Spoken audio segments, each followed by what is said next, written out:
معاني وأقوال القرآن الكريم. وأما قبل الإسلام كما سألتها السيدة مريم ماذا بيّنوا, kan gitu ya. Kalau setelah Islam tadi jelas banget bahwa yang mereka butuhkan itu bagaimana membayan wal kashfu ala al-ma'ani al-Qur'an. Kan begitu ya. Tapi kalau sebelumnya apa?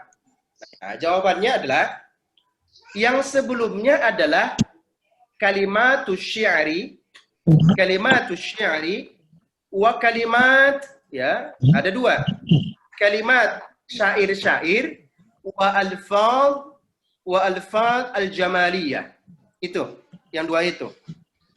Misalnya dahulu kala ketika masa al-balaghah fi asr al-jahiliyah, tentu ketika al-balaghah fi asr al-jahiliyah, ya As-Sakaki aja belum lahir ya, apalagi Ibnu Mu'taz gitu, jauh itu masa-masa setelah Al-Qur'an itu pastinya.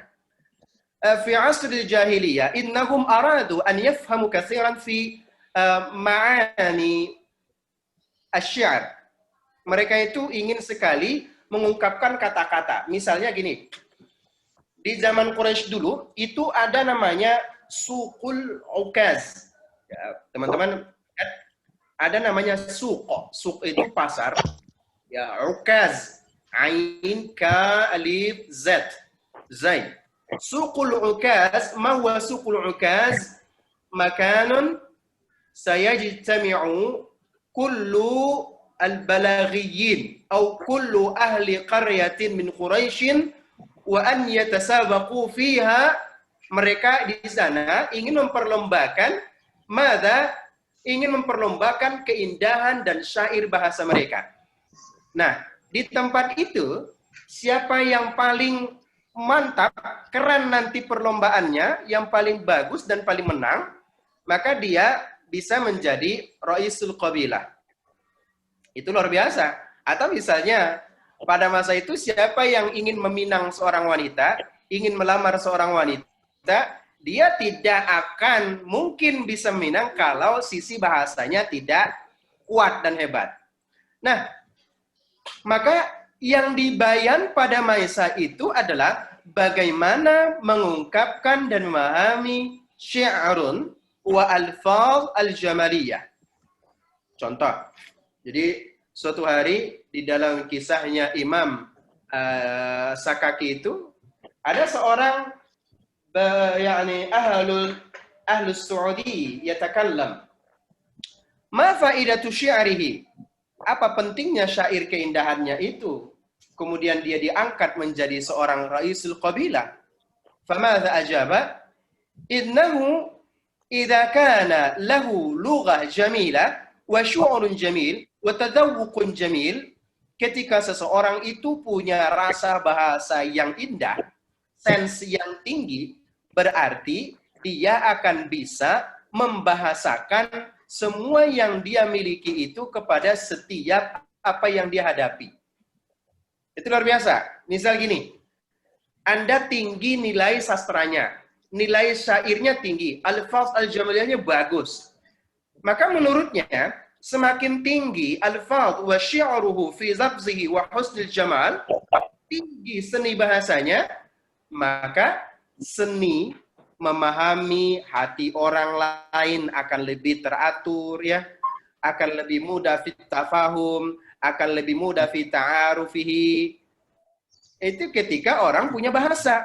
Maka kalau orang punya bahasa yang indah, dia akan tahu kata-kata saya ini hal yujrihu ahadan min qawli wa hal sayus'idu ahalan min qawli. Nah, itu dulu yang menjadi perlombaan mereka. Maka ketika kata-katanya mampu ya membahagiakan orang lain, yang mestinya marah pun tapi marahnya dengan anggun, nah itu orang yang tinggi dalam sistem bahasanya. Nah, maka teman-teman, tidak menjadi sebuah keheranan ketika cikal bakal ilmu balaghah pada masa Al-Quraisy sudah muncul, karena yang dibutuhkan pada masa itu adalah bagaimana sense of bahasa mereka, sense of language mereka, sehingga tidak mudah melukai, tidak mudah menzolimi, tidak mudah menifakkan, atau juga tidak mudah untuk menyingkirkan golongan lainnya. Tetapi pada masa itu dipahami ketika tingkat bahasa dan sense language-nya itu rasa di hatinya tidak punya, maka dia akan semakin mudah menyingkirkan orang, melukai orang gitu ya. Ya samalah teman-teman. Laki-laki dengan wanita terkadang sukaan mana kadang-kadang. Kadang-kadang kita itu jatuh cinta kepada orang yang bahasanya bagus, lembut, indah kata-katanya. Padahal belum tentu dia kaya, kan begitu? Atau belum tentu dia punya kepiawaian di dalam memimpin. Tapi kata-katanya itu membuat hati menarik, nyaman. Maka kenyamanan itulah yang mereka ciptakan dari mana? Dari al-fadh al-jamariyah wa ba'din aidan min asy-syi'r al-jamil. Lakin ba'da zuhuril Qur'an asbaha tatawwuran kabiran. Makanya Allah Subhanahu wa taala di dalam Al-Qur'an ya, kami turunkan Al-Qur'an dengan bahasa Arabian mubina. Kenapa? Karena memang sudah terpilih dari bahasa yang lainnya yang paling memiliki keindahan bahasa yang luar biasa. Jadi sebenarnya teman-teman, keindahan bahasa sebelum munculnya Al-Quran sudah jauh lebih datang ya. Lalu Allah menjadikan pilihan bahasa yang indah itu ditetapkan oleh Allah Subhanahu wa taala menjadi bahasa Al-Quran. Baik. As-salis. Tadi yang pertanyaan kedua ya. Kedua, apa sih perbedaannya antara, kalau tidak salah dengar saya tadi, syair ya. Syair, naqd, dan adab. Begitu ya? Tadi siapa yang hubungannya bertanya? Ustadz?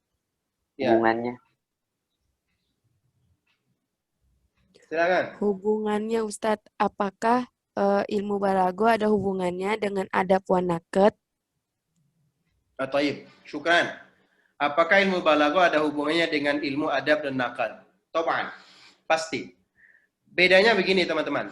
Kalau secara harfiah bahasa, secara harfiah ya, adab itu kan sastra. Ya, adab itu kalau diartikan sastra. Ya, kalau naqd itu diartikan critical. Kalau balagha itu adalah al-husul, al-bulugh gitu ya, al-wusul itu tadi. Nah, apa hubungannya? Yang pasti sangat berhubungan. Hubungannya begini. Semua yang disebut dengan ilmu kehumanioraan, ilmu al-insaniyah, ilmu al-lughawiyah, maka dia masuk ke dalam ilmu adab namanya. Itu dipahami ya. Semua yang berhubungan dengan ilmu kehumanioraan atau ilmu al-insaniyah, ya, baik itu language sense atau language body atau ilmu hati qalbiyahnya, as-sami'iyahnya, itu banyak sekali nanti. Nah, itu semuanya di bawah naungan ilmu adab namanya. Nah, yang kedua, naqd, kritik. Kritik, ada namanya kritik sastra. Nah, itu sama saja. Artinya adalah, harus dipahami, ada yang disebut kritik sastra yang memang membangun, ada juga yang merendahkan. Nah, tetapi kalau kita bicara ilmu adab wa naqd, artinya adalah ilmu kritik yang memang mengkritik sesuatu dari sisi bahasa untuk membangunnya lebih baik lagi. Maka kita sebenarnya itu dalam hidup kita butuh kritik. Bukan untuk menjatuhkan, tapi kritik yang untuk tujuannya membangun. Litabniyah, laisa lil inhita', la, au aidan laisa lil istihza'. Bal an-naqdu nahtajuhu katsiran ila an nakuna mutatawwiran wa aksar fi nuhud. Nah, teman-teman, kalau ilmu balaghah intinya sebenarnya kepada fasahatul kalam. Itu inti besarnya. Fasahatul kalam. Jadi jauh lebih mendetail, jauh lebih spesifik dari bagian ilmu al-adab. Bagiannya adalah ilmu balaghah yang tujuannya berbicara tentang fasahatul kalam.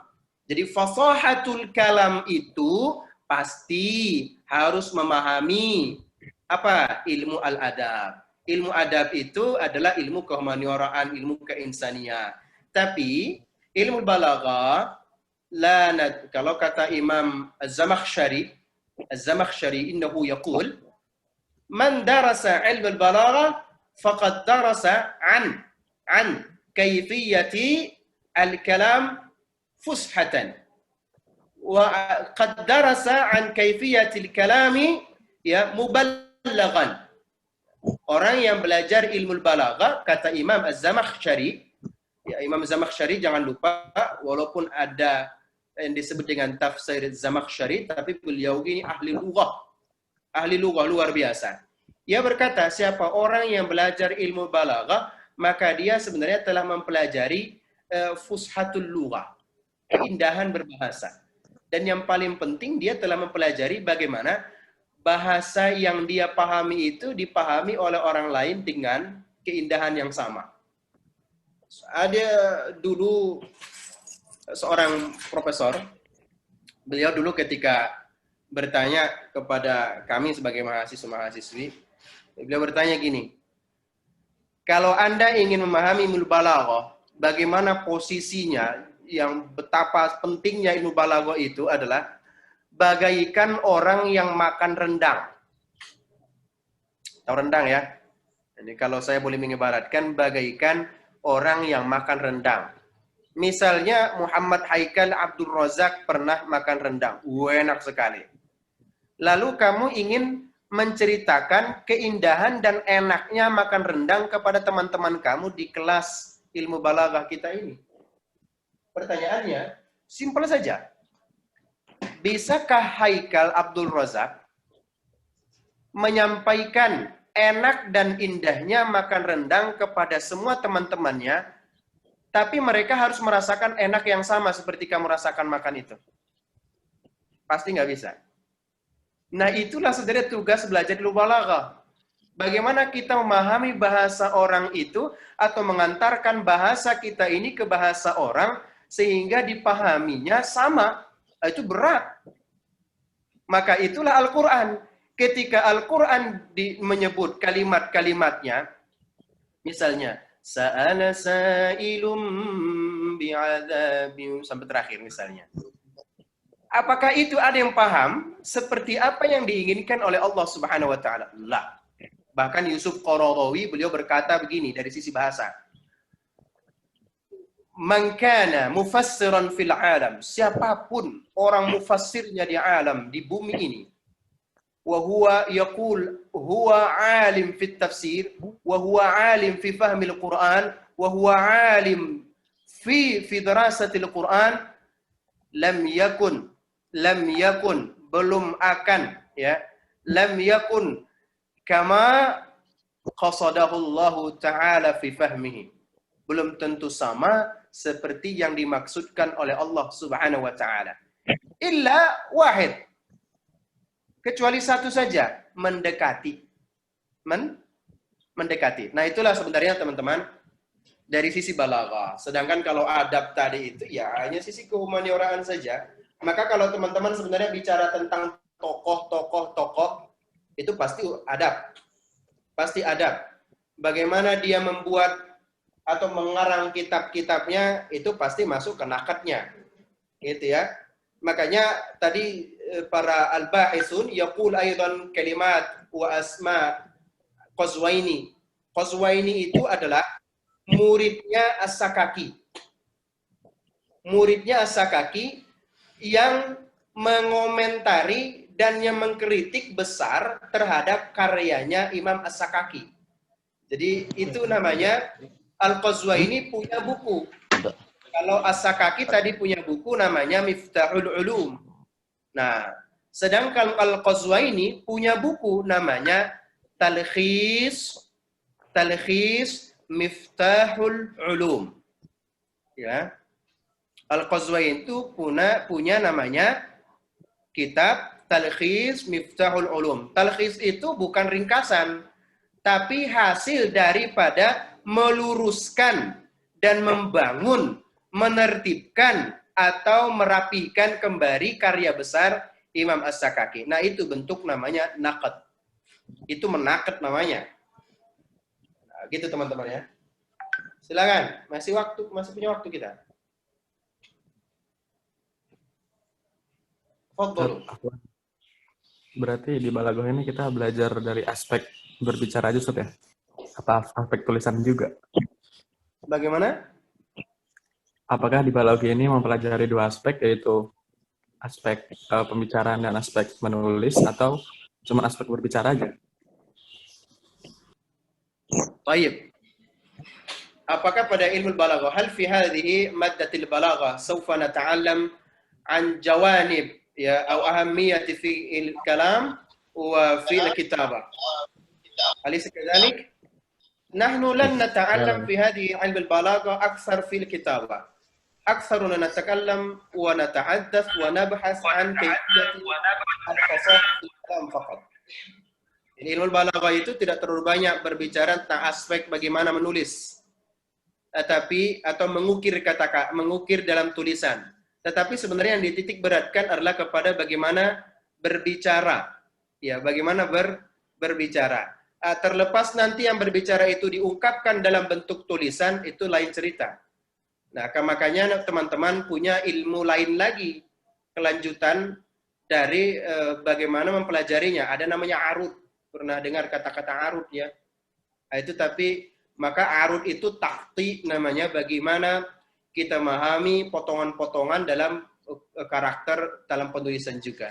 Tapi kalau dalam ilmu balaghah, nahnu lan nata'allamu katsiran haula mafhum wa ahammiyatiha fi at-tadwin al-kitabah. La, bal nata'allam nuksir fi fasahati al-kalam faqat. Soal akhar, tafadhal. Izin bertanya Ustaz.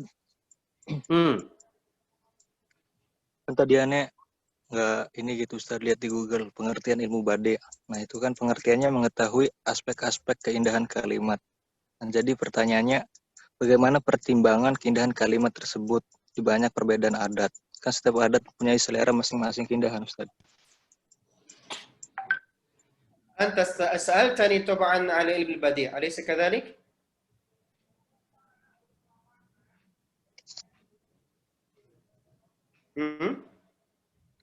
Diulang Ustaz. Sa'altani 'ala ilmi al-badi' atau ilmi al-ma'ani?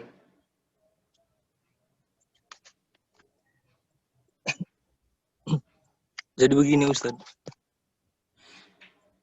Kurang lebihnya dia aneh cek di Google gitu pengertian ilmu bade. Nah itu pengertiannya mengetahui aspek-aspek keindahan kalimat. Nah jadi pertanyaannya, bagaimana pertimbangan keindahan kalimat tersebut di banyak perbedaan adat? Kan setiap adat kan mempunyai perbedaan selera masing-masing dalam keindahan bahasa dan lain sebagainya. Baik, syukran. Jadi kalau Prof. Hadi Hidayat bilang begini, teman-teman itu jangan terlalu melangkah jauh dulu ke sana sebelum ke Al-Bayan dan Ma'ani. Ya, kalau melompat nanti ke sana membingungkan. Tapi Anda boleh, ya pemahaman saja gitu ya, umum. Ilmu badi' itu pasti berbicara tentang dua. Ya, ada yang disebut dengan ya, al-lafziyah dengan al-lughawiyah. Tidak ada kitabiah tentunya ya. Ada al-lafziyah dengan al-lughawiyah. Di dalamnya lah kita akan belajar nanti tentang as-saja', al-mutabaqah, dan lain-lainnya. Nah, itu adalah bagaimana kita menganalisis tentang keindahan berbahasa, baik dari sisi bahasanya, baik pula dari sisi alfaz, pemilihan katanya. Pemilihan kata. Nah, pemilihan kata itulah yang saya sebut tadi, tentunya harus berdasarkan pemahaman dulu di ilmu bayan, apa yang diinginkan. Bahkan makna-maknanya apa yang ingin dimaksudkan pada ilmu ma'ani. Tapi yang pasti, secara relevansi di dalam adatnya gitu ya, dia tentunya mementingkan kepada tahsin al-lughah saja. Makanya kalau disebut al-badi' pasti al-muhassinat. Muhassinat itu bukan hanya tahsin saja, tapi muhassinat sudah berjamaliyah namanya. Muhassinat al-lafziyah wal muhassinat al-lughawiyah. Ya, teman-teman ya. Itu saja dulu, jangan terlalu panjang. Saya nanti kalau menyebutkan itu panjang kebingungan nanti karena fokusnya di ilmu bayan dulu kita ya. Silakan teman-teman, bayan dulu. Kita hari ini baru ingin mengenali ilmu al-bayan bahwa dia bagian dari salah satu cabang dari ilmu balaghah yang 3. Itu dulu. Dan ilmu bayan terbagi kepada 3. Ada at-tashbih, ada al-majaz, ada al-kinayah. Pembahasan at-tashbih jauh lebih luas daripada al-majaz dan al-kinayah. Nah, di sisi lain, al-bayan dimaksudkan untuk al-kashfu, membuka tabir-tabir tentang metafornya nanti, similenya, dan kinayahnya. Kita belum masuk ke teknis nih, belum. Saya sengaja ngerem-remnya nih teman-teman. Jangan sampai masuk ke teknis dulu kita.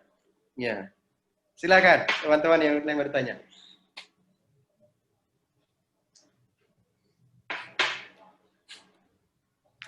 Nanti kita akan masuk ke teknis-teknis salah satu-satu. Nah, teman-teman, saya berharap nanti ketika nanti presentasi yang selanjutnya, saya sudah perhatikan presentasi teman-teman. Yani al-mutakallimul awal fi taqdimi hadha al-bahth 'abra Zoom lam yatahaddas atau belum dibicarakan dalam bentuk bahasa Indonesia ya. Itu Abdullah Habib ya. Abdullah Habib tidak menyimpulkan tadi dengan bahasa Indonesia ya. Habib ya, betul ya. Tapi yang kedua tadi saya sudah dengar yang selanjutnya juga. Ini ada yang kurang tepat di dalam penyampaian tadi adalah di antaranya teman-teman mestinya kalau kesimpulan itu cukup dalam berbahasa Indonesia saja. Tidak perlu berpanjang lebar. Sehingga saya berharap sangat judul materi yang teman-teman dapatkan, jangan lari pembahasannya dari itu. Kalau nanti lari, kita akan sulit untuk naik terus. Itu ya. Makanya dibagi-bagi sedemikian rupa agar tiap poin materi itu memang dipahami secara tuntas. Nah, oleh sebab itu, teman-teman yang tadi yang sudah mengirim mafhumuhu wa manzilatuhu minal balaghah, ya, wa manzilatuhu minal balaghah, kedudukannya pada ilmu balaghah, tadi juga harus menyebut semestinya tentang apa pentingnya di dalam mengetahui ya mafhum ilmu bayan. Itu yang penting sebenarnya ditekankan. Makanya disebut mafhum. Mafhum itu berarti ta'rifnya, wa tarikhnya, wa aksamnya. Itu sebenarnya kalau mafhum. Ya, kecuali kalau teman-teman ditanya ta'arifnya saja. Jadi teman-teman kalau ditanya ma huwa mafhum, berarti 3 yang ditanya. Ta'arif, wa aksam, wa kaifiyat. Itu. Ta'arif, wa aksam, wa kaifiyat. Tapi belum pada teknisnya. Itu teman-teman ya. Yang lain boleh bertanya. Tapi harus pada ilmu bayan dulu. Oke. Sebelum ada yang bertanya, saya dulu. Nanti ketika pada presentasi yang berikutnya, yakni usikum kulla wahid an yahtamma faqat fi mawdu'i al-khas. Hadha al-awwal.